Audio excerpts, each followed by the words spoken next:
So let's talk about the due diligence in a commercial or an industrial transaction.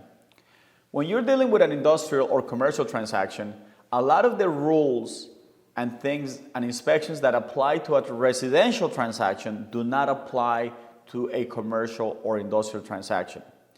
What happens? You don't have a home inspection because you're talking about a commercial property or an industrial property. What you have is a due diligence period. You don't have a seller's disclosure. You have a property information sheet that is not as always provided.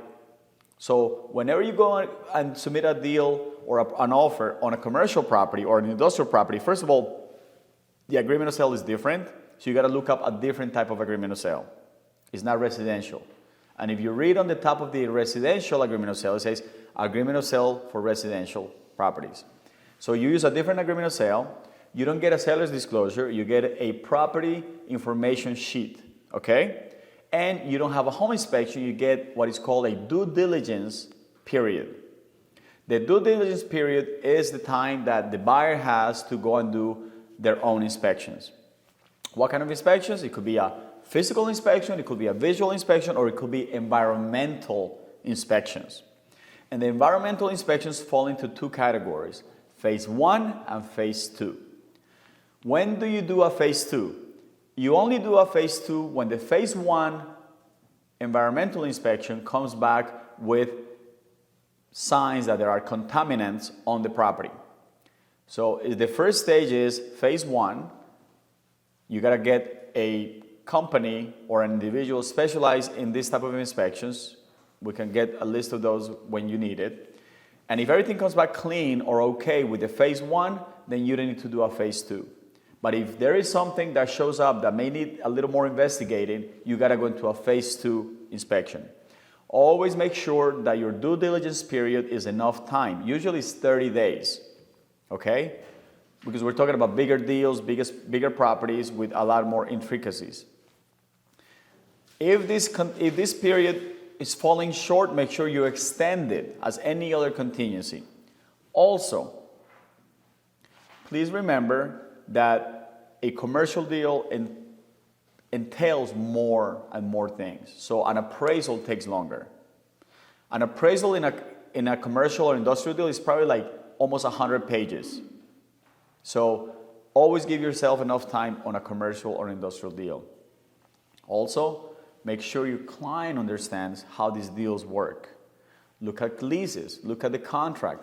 Always get records of anything that they have when it comes down to the property. Maybe they removed a fuel tank that was underground, buried on the property. Maybe they still have that tank, okay? Maybe the property has asbestos, okay? Maybe the property has some other contaminants that you don't know about. So always take really good caution when you're dealing with these properties. So I'm going to give you a quick story. Glory, one of our agents, she was helping this client buy this warehouse because the client wanted to convert it to residential apartments. She submitted the offer, but the offer was put a stop because there was a lot of information that was given back to her, and the listing agent sent her an agreement that they wanted her to sign, that they wanted her client to sign, where it stated that they knew about a fuel tank on the property and that they knew that there were some contaminants.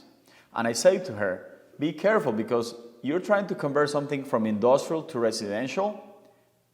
That place needs to be clean. Oh, my client is going to buy it cash. It doesn't matter. Oh, my client is going to buy it as is. He doesn't care. I say, well, make sure he knows, because if you buy it as is and you already know that there are some contaminants on the property, and he buys this property and goes to try to change it to residential, and he cannot give a clear bill of environmental safety, he's going to be stuck with this property, not being able to convert it to residential. Okay? So be careful when you get those addendums. Make sure you have an attorney review them or you bring them to me, because it could get really sticky. And if you're not familiar with these deals, the listing agent most likely is familiar, and then he's going to try to get over you. And remember, they want to sell. And once they sell, and they sell as is, you have no way of going back. So please be careful. So the main step is give yourself enough time. Now also, Sometimes these deals start with an LOI. Do you know what an LOI is? A letter of intent. And a letter of intent is a one-page document that states who the buyer is, the property address, how much they're willing to offer, and then how many days they have to submit an actual agreement. Okay? So that's pretty much like a basic one-page, hey, I want to buy this property from you, this is how much I want to give you, and these are the basic terms. If that's agreed upon, then you submit an actual agreement of sale. Now, if you're buying it with a lender, you might want to submit what is called a term sheet. It's not really a pre-approval. What we submit is a term sheet. And a term sheet is a letter, most of the times 2-3 pages from an actual bank stating the type of loan that it is and what kind of terms they're getting.